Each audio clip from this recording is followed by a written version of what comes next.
India आजकल, सच खबर हर पल।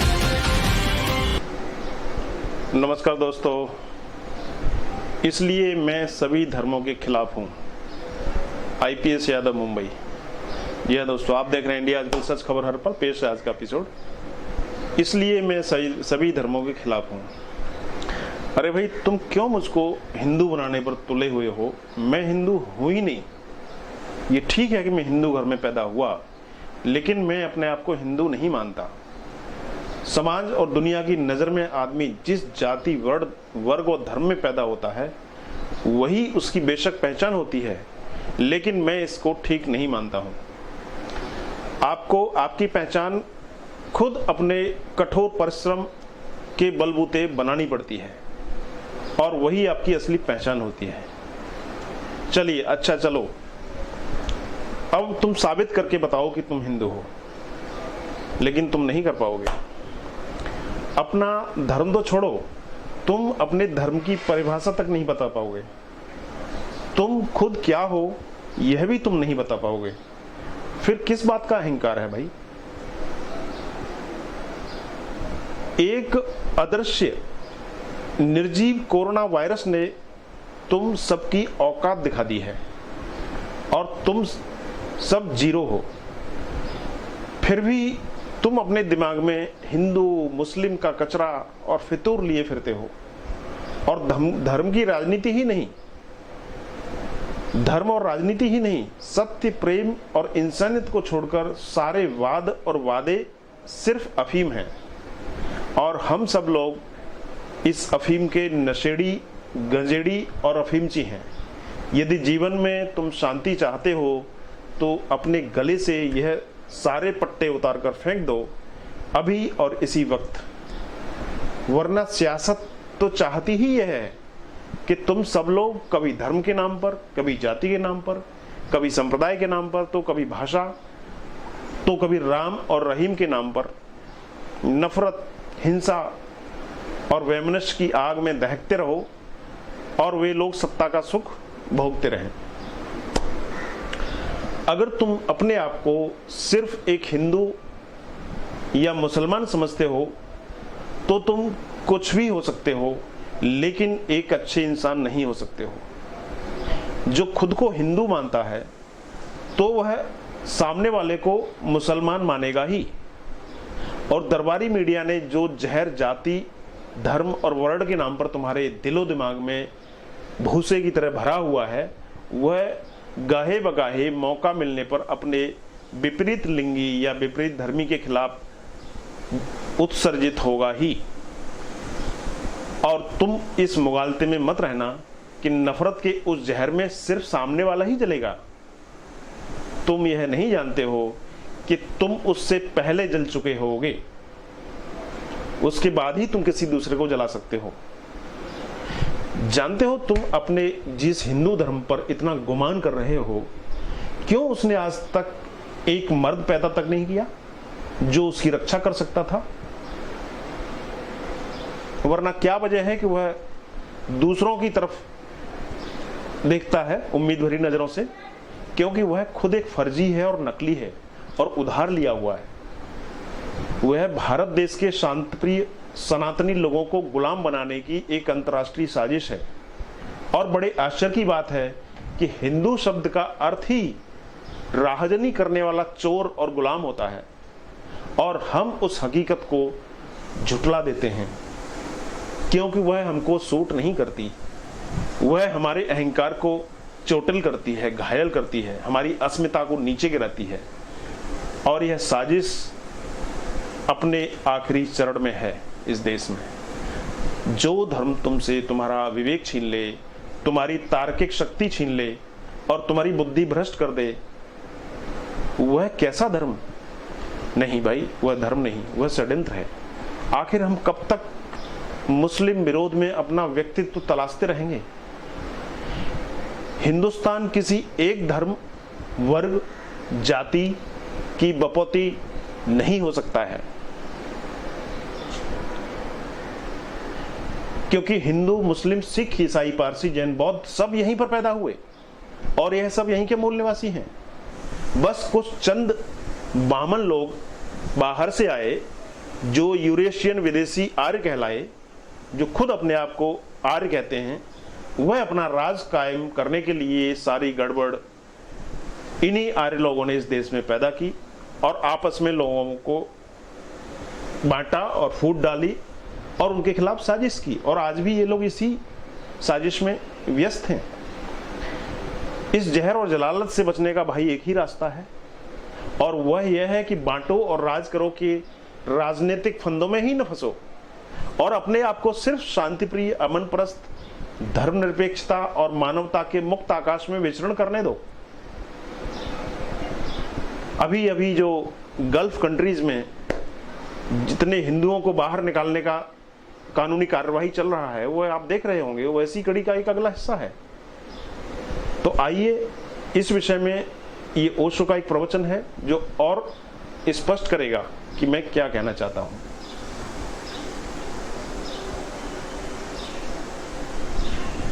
इस विषय में ओशो के एक प्रवचन की यह पोस्ट आपकी आंखें खोलने के लिए काफी होगी। मैं साधु नहीं हूं, मैं किसी एक परंपरा का न ऋषि हूं, न ही मुनि हूं, न महात्मा हूं, मैं सिर्फ बगावती हूं। मेरा कौन साथ देगा? मेरा विरोध बिल्कुल स्वाभाविक है।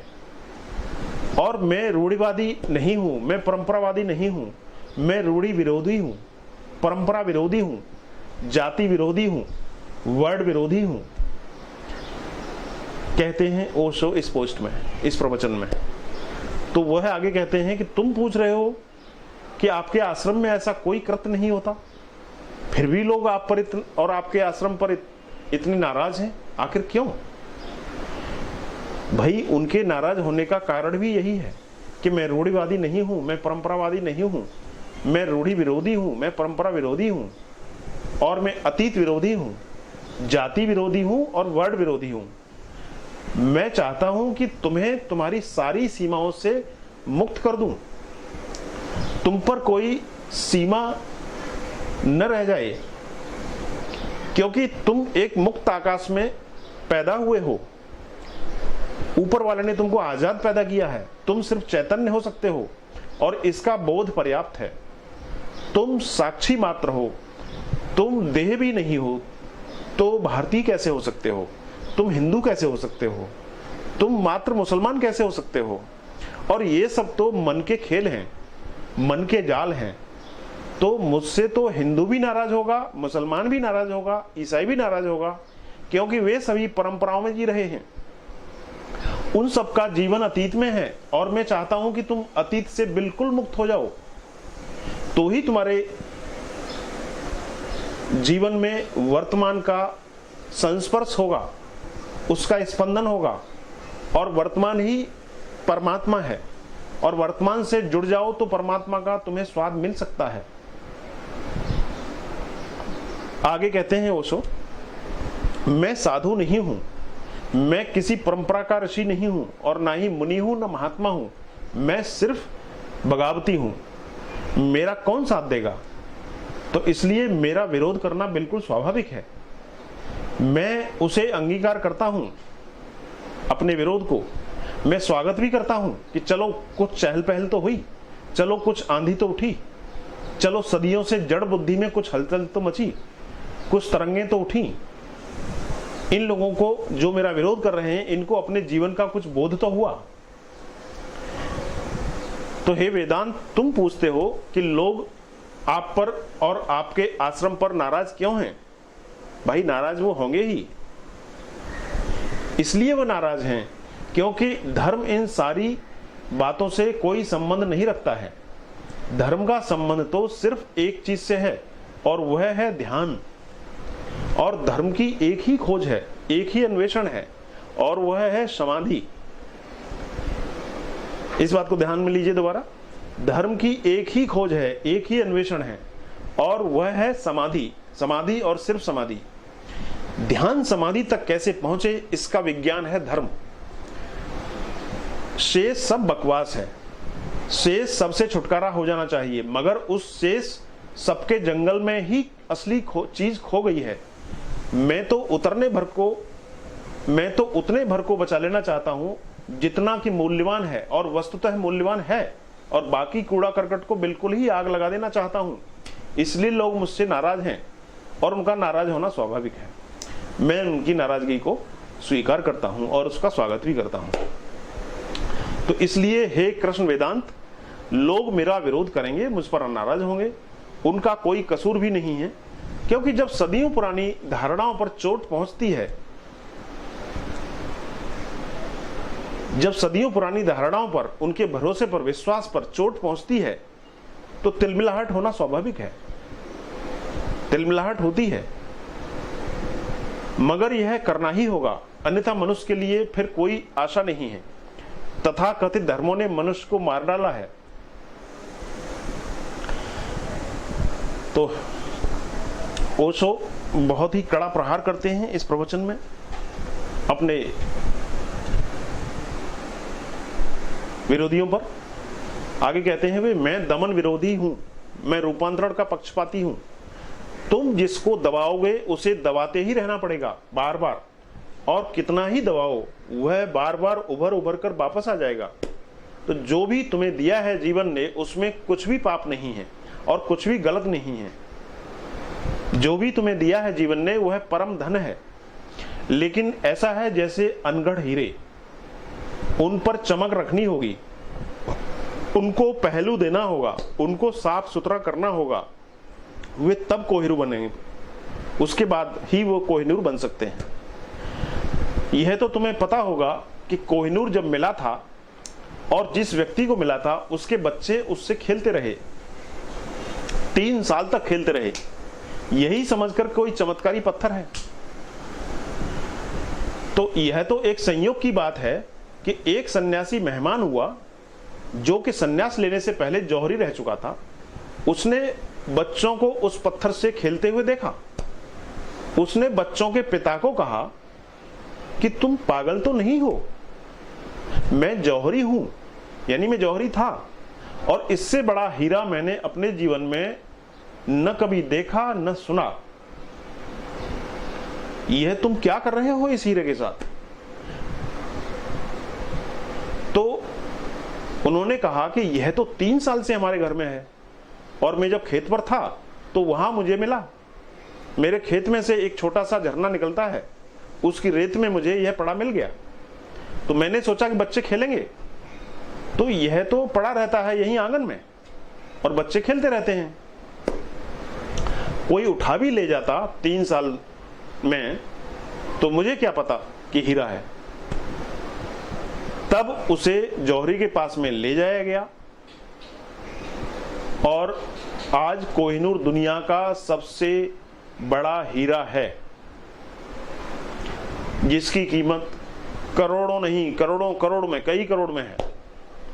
उससे बड़ा कीमती कोई हीरा नहीं है, और वह हीरा आज इंग्लैंड की महारानी के मुकुट में जड़ा हुआ है, उनके मुकुट की शोभा बना हुआ है। वह जब मिला था तो उसका 3 गुना वजन था, और अब सिर्फ 1/3 वजन रह गया है, लेकिन कीमत उसकी करोड़ों गुना बढ़ गई है।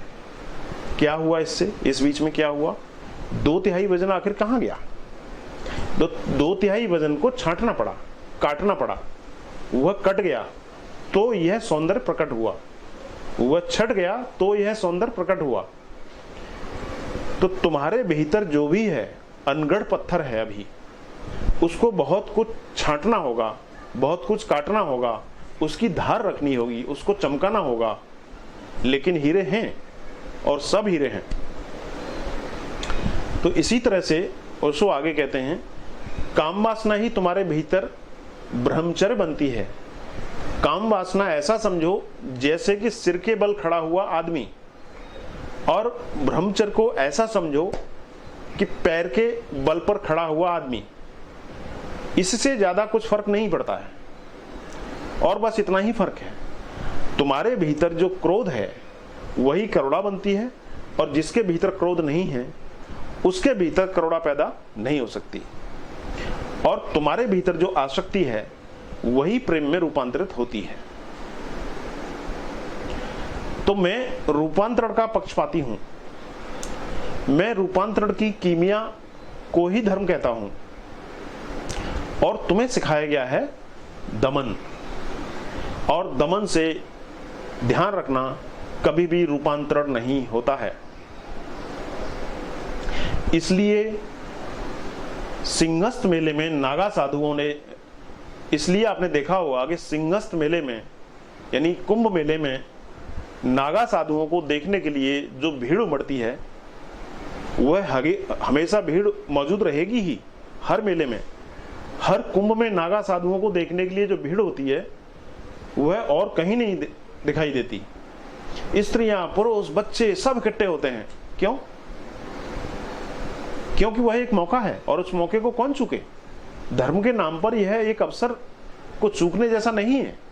और उन नागा साधुओं के चेहरों को तुम देखो तो तुम चकित रह जाओगे कि उनके चेहरे पर साधुता जैसी कोई चीज दिखाई नहीं पड़ेगी। मैं दमन विरोधी नहीं हूं, मैं पाखंड विरोधी हूं। और तुमने पाखंड की इतनी पूजा की है, इसलिए यह स्वाभाविक है कि मुझे तुम गालियां दो, लोग मुझ पर नाराज हों। ओशो आगे कहते हैं कि मुझसे तो केवल वे ही लोग राजी हो सकते हैं जिनके पास थोड़ी बहुत प्रतिभा है, जिनके पास थोड़ी बहुत बौद्धिक क्षमता है, जिनके पास थोड़ा आत्मबल है, थोड़ा आत्मगौरव है, जो थोड़े बहुत आत्मवान हैं, जिनमें इतना साहस है, इतनी हिम्मत है कि वे छोड़ दें सारे अतीत को और चल पड़े मेरे साथ अज्ञात यात्रा की ओर। उनके अतिरिक्त मेरे साथ में भीड़ का कोई उपाय नहीं है चलने का। मेरे साथ में कोई भीड़ नहीं चल सकती है।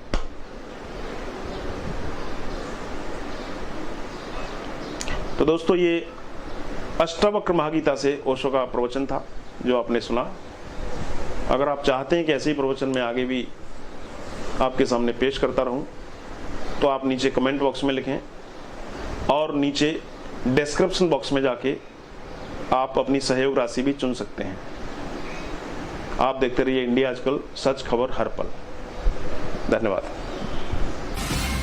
इंडिया आजकल, सच खबर हर पल।